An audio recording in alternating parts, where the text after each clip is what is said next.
একটা শিক্ষণীয় ঘটনা। মেয়ের বাড়িতে বরযাত্রী নিয়ে গেলাম 246 জন।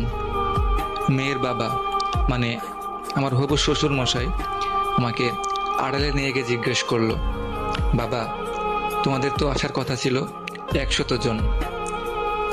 আমি একটু মাথা নিচু করে বললাম, বাবা আমি পরিবারের ছোট ছেলে, সবারই ইচ্ছে আমার বিয়েতে আসবে। কাকে রেখে কাকে আনে বলেন? সবারই তো ইচ্ছে আমার বিয়েতে আসবে, তাই কাউকে না করতে পারি নাই। আমার হবু শ্বশুর আমাকে বলল, বাবা তুমি চিন্তা করো না, বাট ওদেরকে একটু বলে দিও খাবারের সামান্য দেরি হতে পারে, অনেক লোকজন, অনেক আয়োজনের ব্যাপার আছে, একটু দেরি হইতে পারে, সবাইকে একটু বুঝাই বলে দিও। আমি বললাম, বাবা আপনি চিন্তা করেন না, আমি সবাইকে বুঝাই বলে দেব। যাক আলহামদুলিল্লাহ, ভালোই ভালোই বিয়ের কাজ সম্পূর্ণ হয়েছে। বউ নিয়ে বাসায় ফিরলাম। আলহামদুলিল্লাহ 1 বছর কেটে গেল। আমার স্ত্রী প্রেগনেন্ট, আজ তার ডেলিভারি। ডক্টর আমাকে বলল, দেখেন আপনার স্ত্রীর ডেলিভারির জন্য এই নেগেটিভ রক্তের খুব প্রয়োজন, নয়তো বাচ্চা এবং মায়ের প্রাণের ঝুঁকি আছে। আমি ছুটে গেলাম আত্মীয় স্বজনদের বাসায়। অনেকের সঙ্গে রক্তের গ্রুপ মিলে গেলেও সবাই এটা ওটা বলে এড়িয়ে গেল, কেউ রক্ত দিতে রাজি হইল না। অবশেষে বেরিয়ে পড়লাম রাস্তাতে। একটু পর এক রিক্সাওয়ালা মামার রিক্সাতে উঠে বসলাম। বেরিয়ে পড়লাম স্কুল কলেজের উদ্দেশ্যে। ওখানে বর্তমানে কিছু রক্ত সংগ্রহকারী ছাত্রদল গ্রুপ তৈরি হয়েছে। দেখি যদি তাদের কাছে কোনো সাহায্য পাই, তারা যদি কোনো হেল্প করতে পারে আমাকে। এই আশায় বেরিয়ে পড়লাম স্কুল কলেজের উদ্দেশ্যে।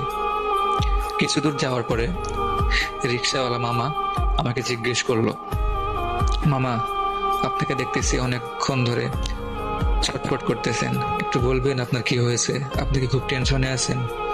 বলেন যদি আমি কোনো হেল্প করতে পারি।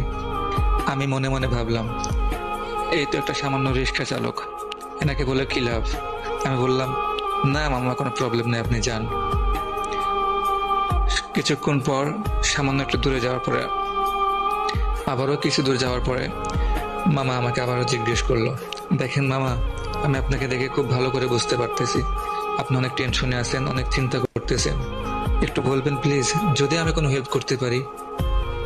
অবশেষে বাধ্য হয়ে বলে ফেললাম, দেখেন মামা আজ আমার স্ত্রীর ডেলিভারি, এই নেগেটিভ রক্তের খুব প্রয়োজন, নয়তো আমার স্ত্রী প্লাস আমার সন্তানের প্রাণের ঝুঁকি আছে।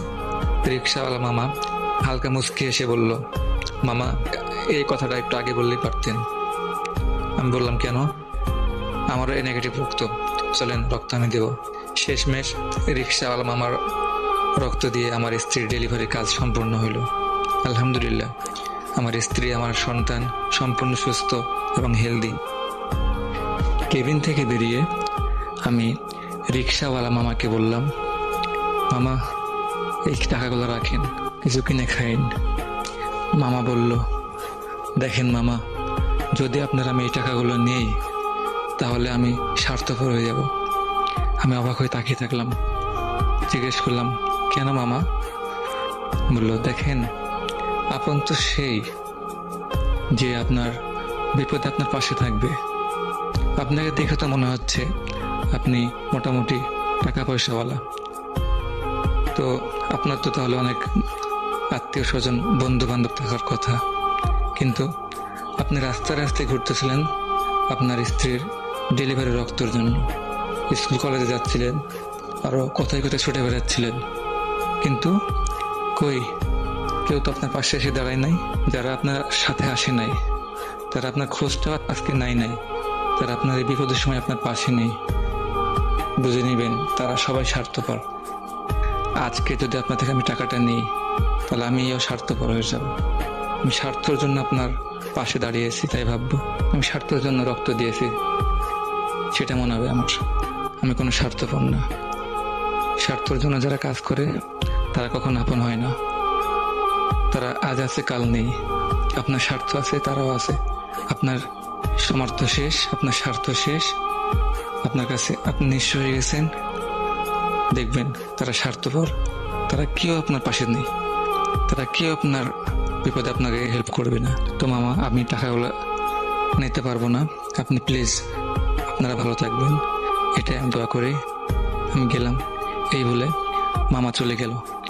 আমি দীর্ঘ একটা শ্বাস ফেলে ভাবলাম সেই দিনের কথা, কাদের জন্য এত কিছু করলাম, কাদেরকে আমার বিয়েতে নিয়ে গিয়ে খাওয়াইলাম, কাদের জন্য আমি আমার হবু শ্বশুর মশাইয়ের কাছে ছোট হইলাম, মাথা নিচু করলাম।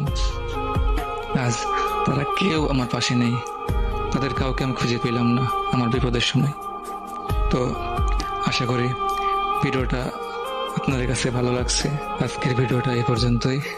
যদি ভিডিওটা ভালো লাগে সবাই একটু কষ্ট করে আমার পেজটা ফলো করে দিবেন, অ্যান্ড এই ভিডিওটা যত পারেন বেশি বেশি করে শেয়ার করে দিবেন। আল্লাহ হাফেজ, আসসালামু আলাইকুম।